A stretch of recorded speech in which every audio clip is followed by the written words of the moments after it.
नमस्कार, home cooking च्यानलमा हजुर सबैलाई स्वागत छ। आज चाहिँ मैले फ्रुट कस्टर्डको रेसिपी लिएर आएको छु र पहिला चाहिँ मैले लिएको छु ननस्टिक कराई र त्यसमा चाहिँ मैले 1 लिटर दुध हालेको छु र थोरै चाहिँ मैले काँचो दुध थोरै गिलासमा राखेकी छु त्यो भरे कस्टर्डमा मिक्स गर्नको लागि भनेर र यसलाई चाहिँ सानो फ्लेम पारेर पकाउनु होला।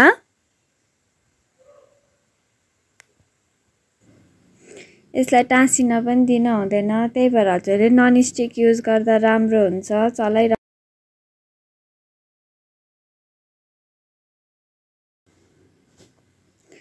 एकचोटि उम्लिसकेपछि चाहिँ हामीले यसमा म चाहिँ कस्टर्ड युज गर्न जाँदैछु, भेनिला फ्लेभरवाला।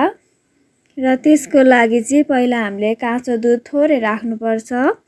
मैले काँचो दुध पनि राखेकी छु र त्यसमा चाहिँ 2 टेबल स्पुन मैले भेनिला कस्टर्ड राखेकी छु। अनि यसमा चाहिँ दुधमा यो तातो दुधमा चाहिँ बिस्तारै हाल्नु होला, चलाइ चलाइ थोरै थोरै गरेर लम्प्सहरू नपरोस् भनेर।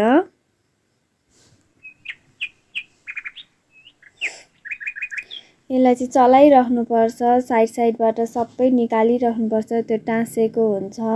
अनि म चाहिँ सुगर पनि एड गरेँ। मैले चाहिँ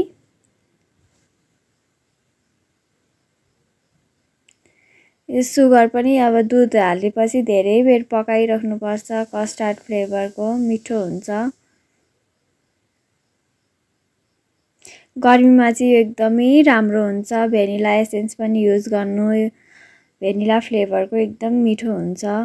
हजुरहरूले छ भने, नभए छैन भने चाहिँ युज नगरे पनि हुन्छ। छ भनेपछि एकदम टेस्टी फ्लेभर आउँछ भेनिला एसेन्सको कारणले गर्दा। अनि यसमा चाहिँ मैले थोरै हेभी क्रिम पनि युज गरेकी छु।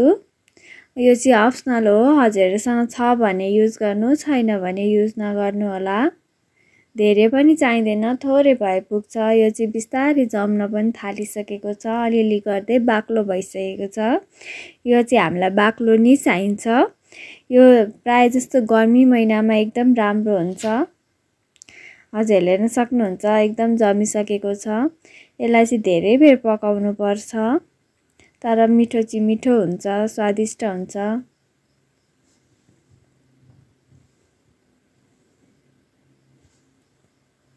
र अब चाहिँ मैले ग्यासको फ्लेम पनि अफ गरिदिएँ। यसलाई चाहिँ एकछिन 20 मिनेटको लागि सेलाउन दिन्छु म चाहिँ। अनि त्यसपछि अर्को बाउलमा ट्रान्सफर गर्नेछु। यो पाकिसकेपछि, सेलाइसकेपछि।